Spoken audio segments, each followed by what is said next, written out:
Adam Chris for MyMMAnews.com, being joined by Reggie Educated Hands Barnett Jr. once again as he takes on Johnny Bedford Part 2. This is the rematch. It's going down at BKFC 20 in Biloxi, Mississippi, and this will be for the lightweight title. This will be Mr. Barnett's second chance at Johnny Bedford.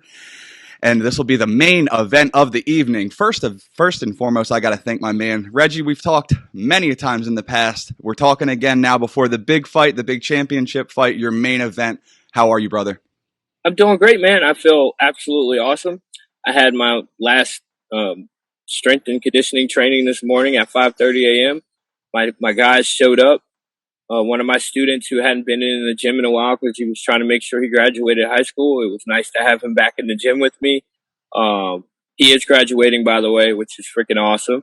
And, we just grinded it out. We pushed each other. I lifted the heaviest weight my goal weight that I was trying to get to at the end of camp. I put it up once by myself, and then the second time I had to have a little bit of help. But to me, that says that I'm where I need to be as far as getting stronger.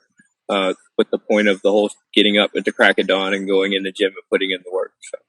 Now, before we get into BKFC 20, I just wanted to touch up on something that you and we talked about yesterday. You said you wanted to brush up on it in the interview. At BKFC 19, they had the social media influencers on the card, which was great. I understand it completely. Some of the fighters were for it, some weren't, but business is business, and at the end of the day, I get it. So my question to you is, Blueface was on the card, and I heard around the grapevine that he tried to G-check you. Can you go into that a little bit? I mean, I don't want to get into too much, detail in it, but it was just kind of like, he was a little questioning and speculatory of my past and I guess, where I came from and what I went through. But, at the end of the day,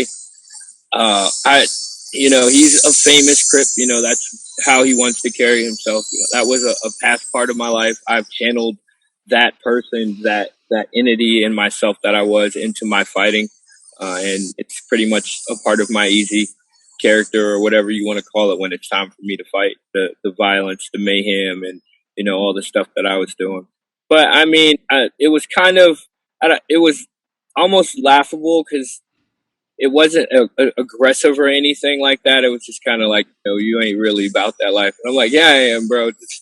But I have to give kudos to him, and I give him much respect because as much as people are like, oh, we don't want to see this doesn't need to be done, it still takes a lot of guts and a lot of heart to get in there and fight another human being in front of such a big crowd, especially when those guys have never done that before. So if anybody who's like talking down on them or blah, you have to respect that because there's a lot of people who talk about it but ain't really about it. Very true. Very, very true. And I appreciate how you can say that, understand it, and then move forward past it. But I did want to talk about the that beast inside, that easy, right? So you've transitioned from the streets you said it yourself, from prison to pay-per-view, that street life, and now you're making it into the man that people can look up to. Everybody loves a story, and your story is just filled with chapters. So my question is that easy moniker, that easy character that everybody's come to see now, how has it come to build? Like, it has to take some shape shifting in the process. Well, initially, I got the ring name Easy from a kid after the Mid-Atlantic tournament in 2008, because beforehand my ring name was Showtime. And, that's such a common name, amongst fighters. And, you got Anthony Showtime Pettis, Showtime Porter, and so, but the little kid was like, how do you make it look so easy? And I was just like, I train hard and I work harder than everybody else, but nobody's watching. And then you fast forward to my life, and the easy is a representation of that. And it's also a representation of my life. It's a conundrum. Nothing about my journey, my life, or anything has been easy. I've always had to either learn the hard way or get my spot or gain my spot the hard way. And I'm okay with that and being that representation. And then you take what I was doing out there. I was kind of like their little pit bull for a while. They would call me up, hey, be like, yo, we're going to these fights or whatever, come on. And they'd be like, yo, you fight this dude. And sometimes they would reward me with money. Sometimes it would just be alcohol because I was a drunk and they knew that they could exploit me that way. But I took that part of me in my life and handled it into just being better and a better person and not just the, I guess, thug, gangster, whatever you want to call it, out there doing things I had no business doing. And it's something like you said, you do a lot of things in silence. We've talked about it, and you've gone back to some of the neighborhoods. You've given back to some people. Some of the stuff that go behind the scenes that you don't ever mention. Why is that so important that you give back to the people that they get a chance at a better future?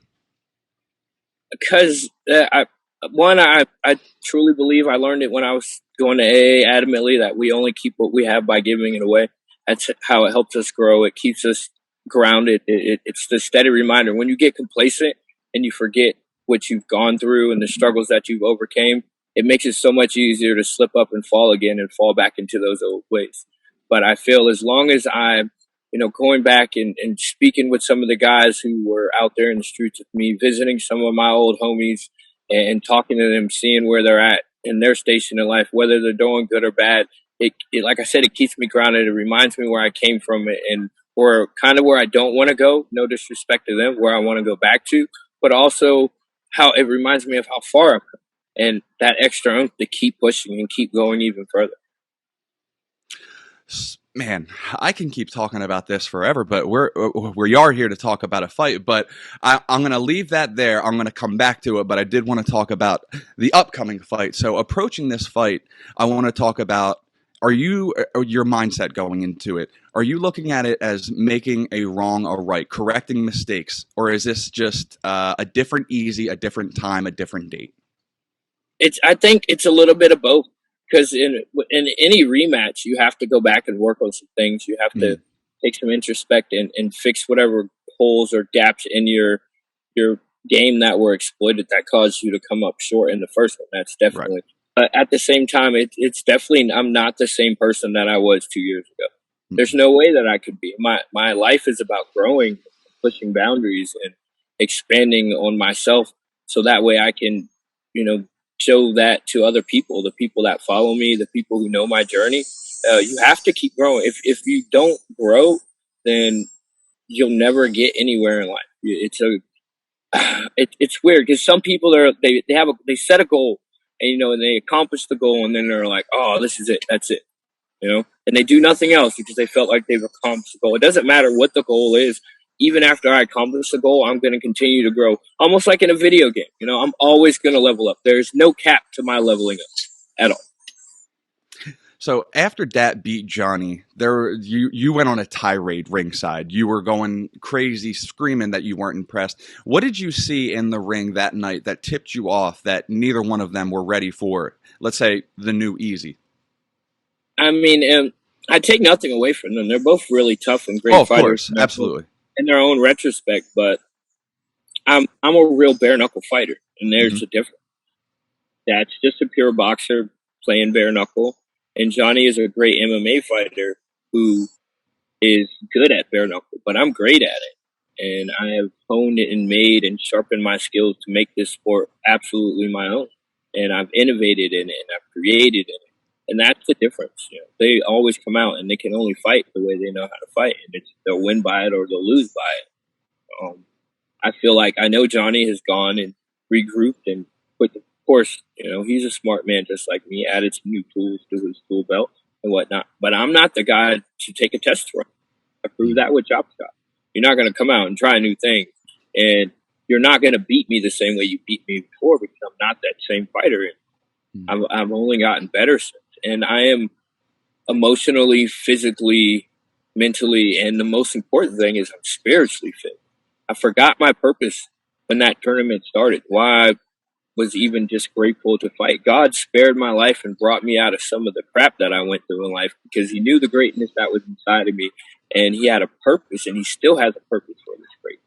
But I wasn't living up to it. Even with the whole situation with that be that bitch, I wasn't focused on my purpose or, my mission that was given to me. I prayed for a second chance in life and it was given to me. And I was initially so grateful. And I went out there. And if you look back at the other fights and my comments and my posts, that was what it was all about. And then the tournament happened and I got so far away from that. And then everything with that and blah, blah, blah. And I was still so far away from that in that situation, I say it was all God who moved him. He was like, you know what? This is not for you. You're focused on a purpose that is not meant for you. So I'm just going to have to move this for you because I need you to go out there and be a representation of my grace. And so here we are now. Everybody's so wrapped up in the main event and the titles and blah, blah, blah. But me, my purpose is to go out there and show all that God has done for me and what he's brought me back from, and continue to be the best version of myself that I can every time, to hopefully inspire some people, lead some people to him, and help them change their lives too. We call it changing our stars. I change my stars, continue to change my stars every morning that I wake up. Do I get everything right? Absolutely not. Am I a perfect person? Absolutely not. There's no such thing as a perfect person. But I'm willing to continue to grow and to continue to go back and reassess in the times that I come up short. And that's what it's mostly about for me, and showing other people that they can too. And if I have to keep punching people in the mouth, if I have to keep beating people up to do that, because that's my gift, then I will. What brought you back from that deterrent when you realized that you were falling away from your purpose? What was that click, that snap? What brought you back? It was something that happened in my personal life. I lost somebody close to me. Sorry. And in that emotional low, I had to reach out again like I had never reached out before. And it just hit me. He was like, get up and move. I have something for you to do. And so sorry. You're fine, bro. Take your time.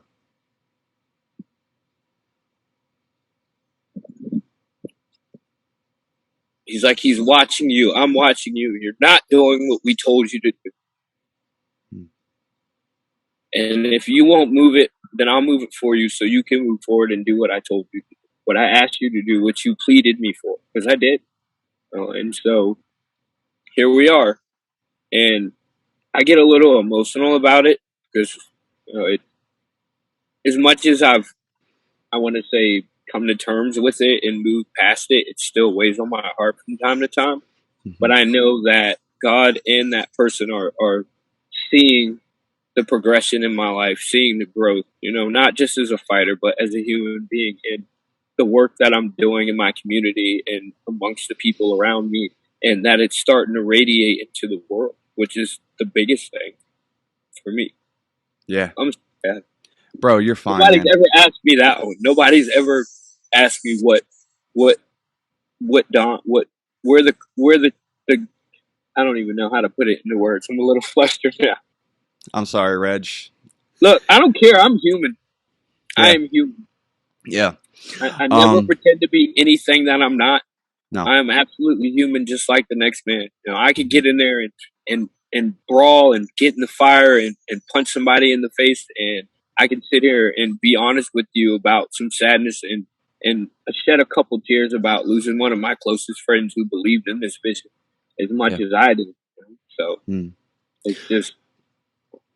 But not only do you have the talent, you have, like you said earlier in the interview, and now you just sanction it and saying you have the spirituality behind you, and sometimes that can be a force that nobody can mess with. So not at all. It's already written. Me and Johnny are going to fight 3 times. It's already written.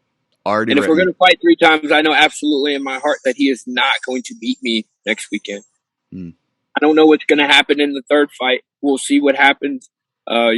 When that road manifests itself. But I know the road that I'm on right now is not going to happen.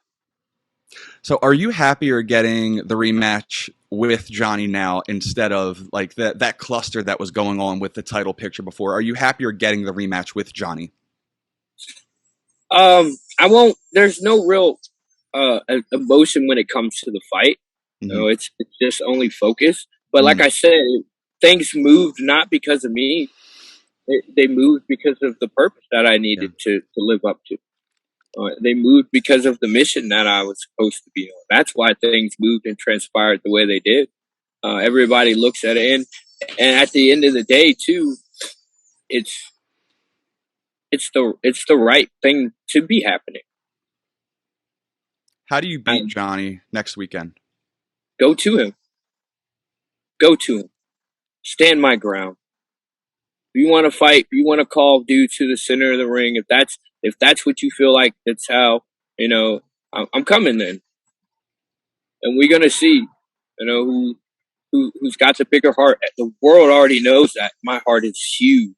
You hit me with everything that you possibly could, and you did not break me. I did not fold, and I will never fold. Do you think you can stop him this time? Yes, I do. Am I going to go out there with the mindset that I have to stop him? No. I'm going out there with the mindset that I'm going to put my hands on you. And if you survive all these hands that I put on you, then that's cool. And if you break, then that's on you. You said that. He said that he can never be mentally broken. Well, we're going to see, because I cannot be mentally broken. My spirit cannot be broken. And I'm not scared to go in that fire and stay there. Because I already put myself through hell. I've already been through that fire way worse than anybody standing toe to toe with me, fighting me, could ever do. I have been my biggest opponent in life. I beat myself up in some spots worse than any physical man could do. Does that give you extra motivation? Because some people don't have the story that you do. Everybody has their story, but some people's don't go as in depth as yours. Does that bring that fire out? That I mean, that easy moniker. Yeah, it does. I can't. I have nothing to lose. And everything to gain. And everything to gain. I have nothing to lose, so I'm going to go out there and fight like that, and leave my heart, my body, my mind, and my soul in that squared circle. And I know if I go out there and do that, I'm unstoppable. I didn't have all of that the first time we fought. None of it. I was missing a couple really important pieces of the puzzle because my focus was off. But I'm laser focused now. I'm locked in, and I have reloaded entire double clip machine guns, baby. And we used to tease and say both these hands were like machine guns. I didn't need guns. That's what they would say. Get Reggie, he'll handle it. And it's reloaded with so much other stuff than just physical or, so it's reloaded with so much other stuff than just the physical aspect of it. How good does it feel, and how much of a relief is it knowing that all the madness, all the BS of going crazy, erupting at these events, like your mission is back on track, like God intended, like you wanted, like He had intended for you? How good and a relief is that? It feels so great to wake up in the morning. The first thing I do is pray, and then on a daily basis, I get affirmations that I'm on the right path. When I was in all that cloudiness and feeding into all that BS that wasn't really truly meant for me, I wasn't really truly happy. Now I'm happy every day. There's good days, there's bad days, but every day I'm generally happy, and I'm glad to be alive, and I'm glad to be where I'm at. I'm enjoying the ride. Do you think because you weren't happy, that's why you were acting out potentially the way you were? I think so, yeah. And I was reaching for, I guess, some sort of self-soothing, like I was when I was an alcoholic. I know that feeling very well, as we've talked about.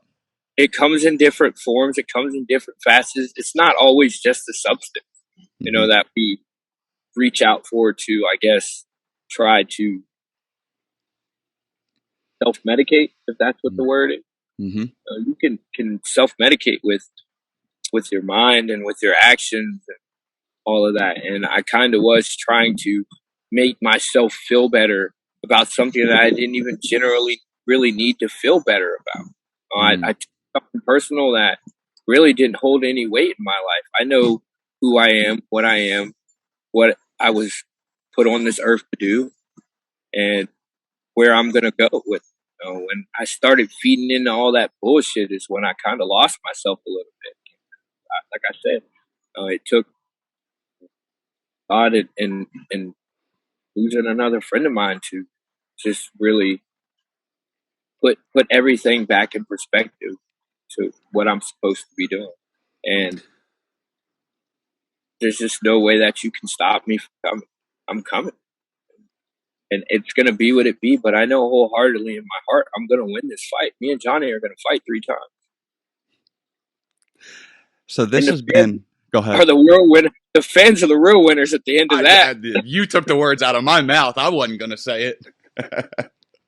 The fans win with that one. Yeah. The fans are the real winners in that one.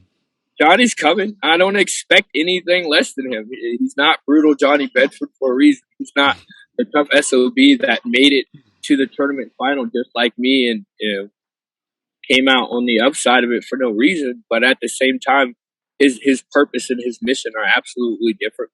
He said it over and over again. I just want my belts back. I just want my titles back.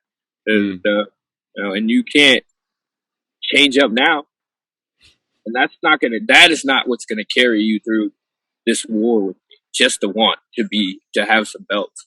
I could give a shit about those belts, man. I am a champion every day. With or without a title, I'm a champion every day.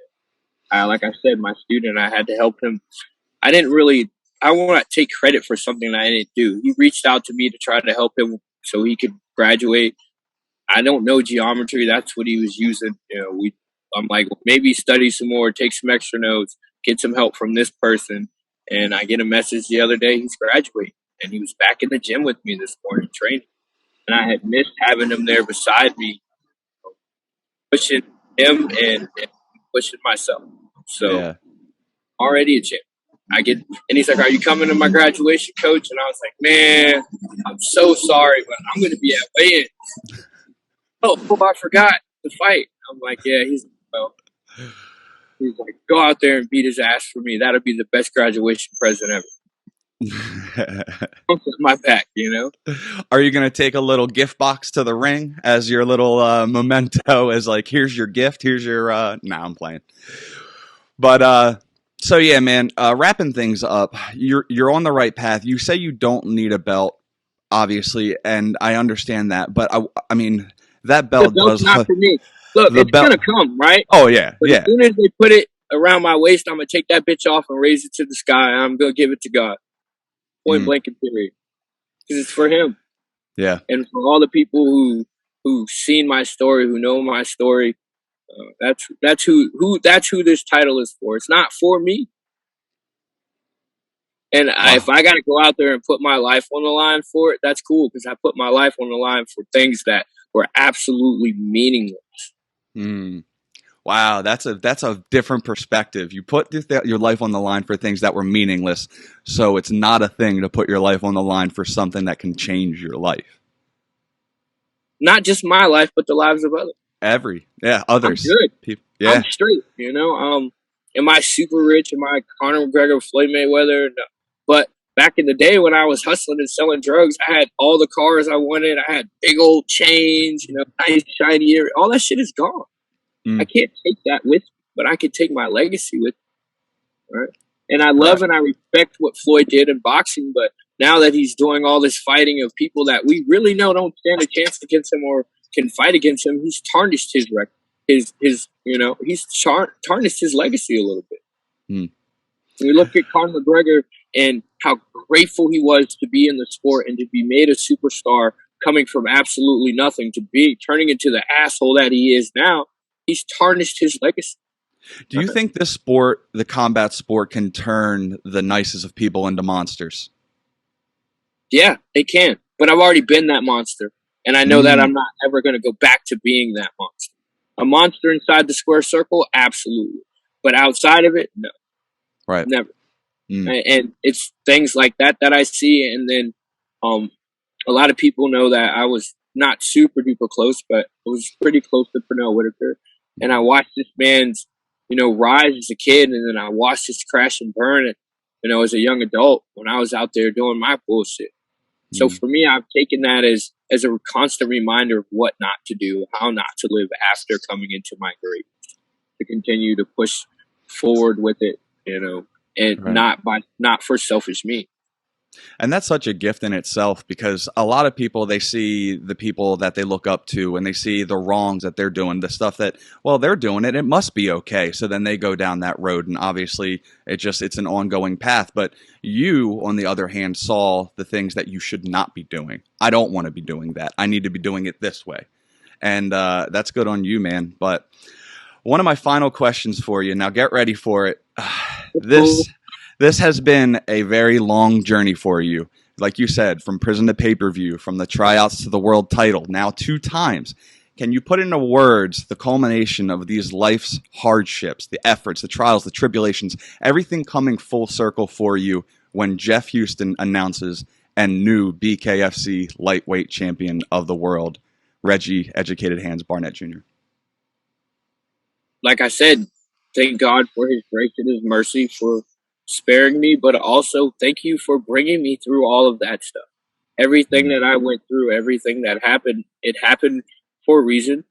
Some of it was really tough, but he still had his hands on me the whole time and, brought me through it so that I could be that and what you just said. And it makes it so much more meaningful than just, I just happened to start fighting bare knuckle.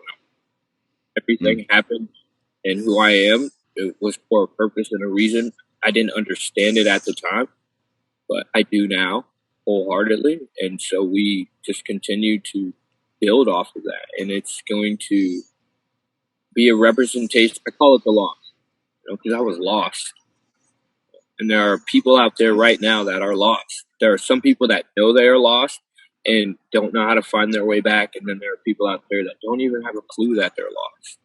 Right. But when they see me raising that belt to God and hear my story, they're going to be like, shit, if this man found his way, perhaps I can find mine too. And even if it's only just one person, one life that I changed, that I affect, but I already know that I have changed and affected countless lives.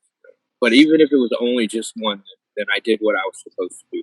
Everything that I suffered through was not in vain. And I know it's not. Reggie, man, I appreciate your time as always. Best of luck next week. BKFC 20, going down in Biloxi, Mississippi. Your rematch with Johnny Bedford Part 2.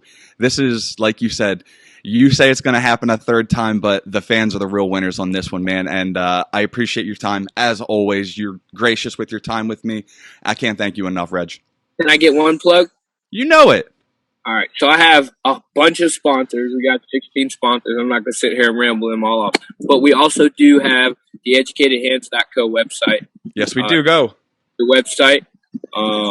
Up there, you can find all of my sponsors, all of my supporters, everybody that's attached to the legacy and the dream. So if discounts and offers on their services. You can find my new merchandise up there if you want to get you a headband or a shirt. Show your support for Team Easy. And then we have the Educated Hands University, which I specifically designed for the bare knuckle fighters coming up behind me. It's nothing that you haven't seen me go out there do before. I don't share my new stuff, only things that. So it'll give you a jump start if you want to learn some of this boxing technique that I've had over the years, or if you want a little bit of insight to what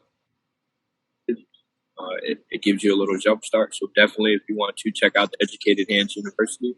And then Adam, thank you so much for always, just reaching out, staying on me about doing these interviews, because I love talking to you. I love chopping it up with you, man. We always have. And I'm sorry for getting a little emotional, but No. I really feel it in my heart.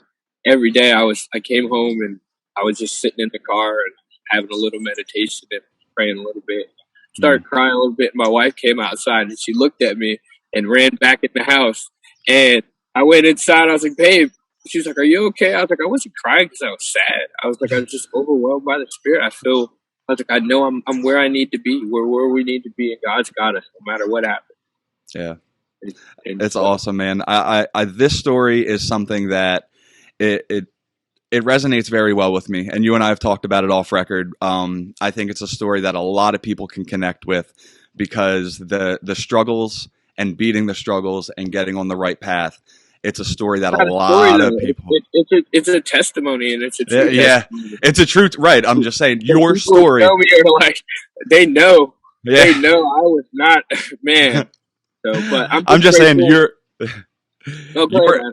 your true story of the coming from the rough background, the making the smart decisions, the bouncing back from the inopportune times, and just making the best of yourself. Like I said, I mean, it can be a book and it would sell, and it's a story that a lot of people can connect to. So I appreciate you sharing it with me, man. Thank you so much, Adam. I will chop it up with you soon. Yes, sir. Definitely, we got to do a post-fight interview. Yes, sir. And have some fun just joshing it after I come back. As the BKFC World Lightweight Champion of the world. Actually, I think it's bantamweight. Is it bantamweight? It's bantamweight. Bantamweight, you're right. If you haven't already downloaded it, make sure you download that BKTV app. BKTV app, yes. That's where you can watch BKFC 20. It's Biloxi, Mississippi on BKTV, the app. Make sure you get your download. You can find a link on my Instagram, _EAZ_E,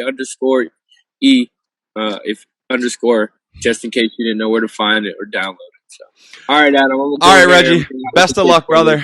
I will talk to you soon. And for Reggie Barnett, I am Adam Christ. Make sure you keep it locked to my MMAnews.com for all your fight news needs.